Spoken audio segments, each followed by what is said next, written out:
Ang sarap. Be, nakita mo ba yung parcel ko? Bakit mo naman kinakain yan? Grabe ka naman, ba't mo kinakain yan? In-order ko to sa online tapos ikaw ang kumakain. Eh, ang sarap kasi. Donya di si Charon Bagnet. In-order ko nga ito, sabi ko nakita ko, parang masarap yung chicharon bagnet ni Donya di. Tapos, inunahan mo naman, sana man lang, Tingnan mo. sana man lang inintay mo ako pagkain, hindi yung inunahan mo na agad ako. Hindi ko na kasi napigilan. Ang sarap.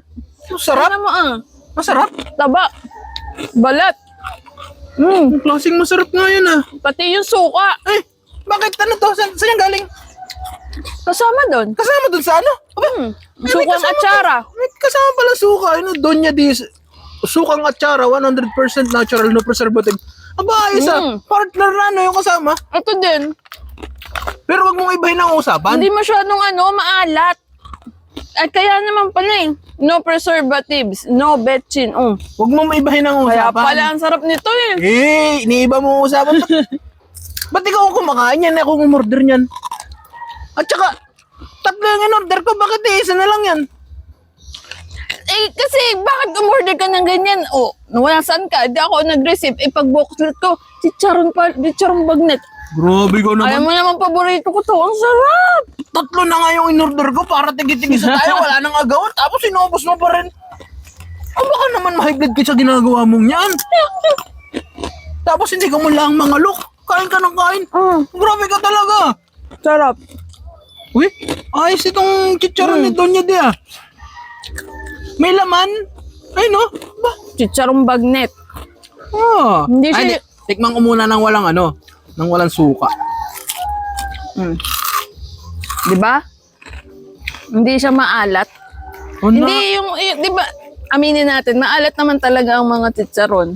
Pero ito hindi masyado. Panalo to ah. Hindi lang ito pang papak ha. Pwede rin itong Panglahok. pangalahok sa gulay. Paano pa tayo magchichicharon yan bukas? Magchichicharong may munggo? Inubos mo na. Grabe ka naman.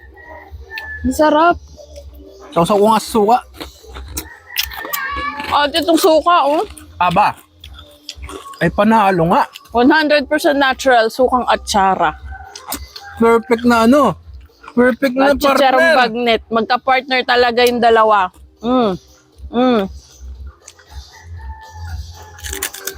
Ganito ang magandang bumili ng chicharon.